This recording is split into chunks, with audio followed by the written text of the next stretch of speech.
Bismillahirrahmanirrahim. Değerli arkadaşlar, yangın afetiyle başlamak istiyoruz. Malum Eskişehir'de bir afet yaşandı, bir yangın faciası yaşandı. 10 kardeşimizi bu afette kaybettik.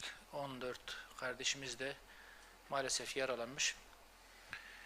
Öncelikle vefat eden kardeşlerimize Allah-u Teala'dan rahmet diliyoruz. Yaralılarımıza da acil şifalar diliyoruz. Şu an son bilgilere göre Eskişehir'de, Bilecik'te, Sakarya'da, Afyon'da, Balıkesir'de orman yangınları halen devam ediyor. Bu son 1-1,5 ay içerisinde ciğerimiz yandı. Maalesef neredeyse bütün bölgelerimizde yangınlar yaşandı ve her yangında çok ağır bir felaketle, bir faciayla sonuçlandı. Ormanlarımız maalesef yanıp kül oluyor ve yeteri kadar tedbir alma noktasında bir türlü üzerimize düşen sorumlulukları yerine getiremiyoruz. Bunu sadece hükümet için, sadece devlet için söylemiyorum. Vatandaşlar olarak da, toplum olarak da maalesef bu yangınlara karşı, yangın afetlerine karşı üzerimize düşen sorumlulukları yerine getiremiyoruz. Birçok yangın faciası ormanlarda yer alan şişelerden, bu şişelerin güneş ışığını yansıtıp verecek görünü görmesinden kaynaklı birçok facia yaşandı. Dolayısıyla biz ormanlarımızı kirli kullanıyoruz, yeteri kadar önlem almıyoruz ve bu şekilde ciğerlerimiz yanıyor. Bu anlamda daha ciddi tedbirlere ihtiyaç olduğu herkese malum. Ümit ederiz ki bir daha bu yangınlar yaşanmaz, var olan yangınlar en kısa sürede söndürülür ve ormanlarımızı bir şekilde koruma altına alırız.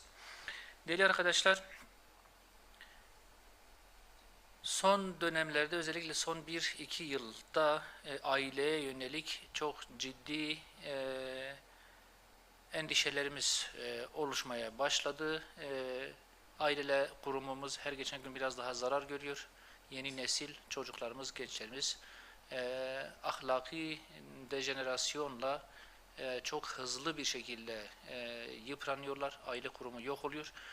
Bu konuyla alakalı bazı hususlara değinmek istiyoruz. Sayın Cumhurbaşkanı da malum 2025 yılını aile yılı olarak ilan etti. Ancak bir yılın aile yılı olarak ilan edilmesi demek bir nevi çok ciddi tedbirler, önlemler ve çok ciddi ve kuşatıcı bir politikanın hayata geçirilmesi olarak algılanır. Evet, bir takım gelişmeler, bir takım önlemler var, bazı politikalar var ama mevcut durumda, mevcut sistemde aileyi tehdit eden unsurların ortadan kaldırılmasına ve ailenin güçlendirilmesine yönelik tedbirleri biz yetersiz görüyoruz. Bu noktada var olan politikaların bir kez daha gözden geçirilmesi gerektiği herkesin malumu. Medyada özellikle yaşanan gelişmeler ve medyanın dili, medyadaki yayın anlayışı da aile kurumuna ve değerlerimize çok ciddi anlamda zarar veren sahiplerin başında yer alıyor. Medyada aile kurumunu tahrip eden, zinayı ve sadakatsizliği teşvik eden, bunları normalleştiren ve bireysel sorumsuzluğu yücelten yayınların yer alması toplumun manevi yapısını ciddi anlamda zayıflatmaktadır. Aile kurumunun korunması ve güçlendirilmesi için devlet eliyle evliliğe teşvik eden maddi destekler ve sosyal projeler artırılmış olsa da yalnızca bu desteklerle yetinmek yeterli değildir. Elbette ki aile kurumunu güçlendirmek için ekonomik desteklerin yanı sıra kültürel, sosyal ve manevi farkındalığı arttıracak bir altyapı kurulmalıdır. Bu doğrultuda medya ile ilgili köklü yasal düzenlemelerin hayata geçirilmesi, ahlaki değerleri tahrip eden içeriklere karşı sıkı denetimlerin getirilmesi, hızlı bir şekilde düşünülmesi gereken ilk tedbirlerdir. Toplumun manevi bilincini ve aile kurumunu güçlendiren alternatif medya içerikleri üretilmeli ve desteklenmelidir. Aksi halde aile yapısı ve toplumsal değerler büyük bir çöküşle karşı karşıya kalacaktır. Bu vesileyle bu konuyu bu şekilde gündemleştirmiş olalım ve ilgilileri bir an önce daha kapsamlı, daha kuşatıcı tedbirler almaya davet edelim. Değerli arkadaşlar, Gazze ile ilgili de bir bilgilendirme, bir konuya temas etmek istiyoruz. Gelinen son durum hakikaten içler acısıdır. Artık söylenecek hiçbir şey kalmamış. Çok ciddi bir zulüm söz konusudur, bir soykırım söz konusudur. Gazze'de yaşanan insanlık dışı soykırım her geçen gün hepimizin gözünün önünde daha vahim bir boyuta çıkıyor. Siyonist rejimin Han Yunus'u ikiye bölecek yeni koridor planı sözde 60 günlük ateşkes teklifinin samimiyetsizliğini açıkça ortaya koyan bir husustur.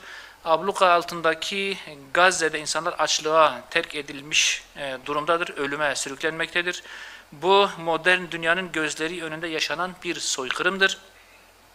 Açlık zorla yerinden etme ve sürekli bombardımanla yok edilmek istenen bu halkın dramı artık dayanılmaz bir boyuta ulaşmıştır.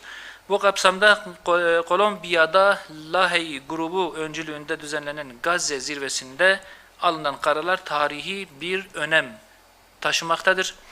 Özellikle imzacı devletlerin bayrağını taşıyan gemiler aracılığıyla İsrail'e silah, mühimmat, askeri yakıt, askeri teçhizat ve çift kullanımlı malzeme sevkiyatına engel olunması, Filistin topraklarındaki hukuka aykırı İsrail işgaline destek teşkil eden kamu ihaleleri ve firmalarının önüne geçilmesini teminen tüm kamu sözleşmelerinin derhal gözden geçirilmesi kararları Siyonist rejimin ablukaya alınması açısından büyük önem arz etmektedir. Gazze halkına uygulanan zulüm artık son bulmalı. İnsanlık vicdanı bu vahşete muhakkak dur demelidir. Gazze'deki kardeşlerimizin sesi olmak ve bu zulmü durdurmak için tüm dünya kamuoyunu daha kararlı ve somut adımlar atmaya davet ediyoruz. Bana dokunmayan bir yılan bin yaşasın anlayışı bugüne kadar hep kaybettirmeye devam ediyor.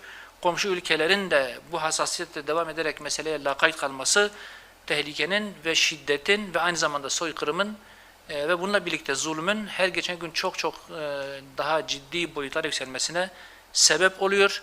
Ve dolayısıyla bugün bu coğrafyada yaşayan bütün ülkeler, bütün toplumlar, özellikle İsrail'e yakın toplumların tamamı bugün Siyonizm tehdidi ile karşı karşıyadır maalesef. Bu anlamda insanlığın ayağa kalkması ve daha caydırıcı, daha somut adımları ve tedbirleri hayata geçirmesi zorunluluk haline gelmiştir. Değerli basın mensubu arkadaşlarım, Suriye ile alakalı da bir konuya temas etmek istiyorum. Suriye'nin bir daha kaosa teslim edilmesi, bu komşu ülkemizin, komşu toplumumuzun kaosa mahkum bırakılması kabul edilebilir bir durum değildir. Muhakkak bunun önüne geçilmesi lazım. Suriye 14 yılı aşkın bir süredir devam eden iç savaşın ardından istikrara kavuşma yolunda ilerlerken, Siyonist işgal rejimi ve onunla işbirliği yapan güçlerin bölgesel emelleri doğrultusunda yeniden istikrarsızlaştırılmak istenmektedir. Bu süreçte Siyonist rejim Suriye topraklarında fiili işgal alanlarını genişletmekte ve saldırılarıyla krizi maalesef derinleştirmektedir. Suriye'nin yeniden iç savaşa sürüklenmesi yalnızca Suriyelileri değil tüm bölgeyi tehdit etmektedir. Bu tehdidin bertaraf edilmesinin yegane yolu silahların ve devlet otoritesinin yalnızca meşru yönetimde toplandığı bir düzenin kurulmasıdır.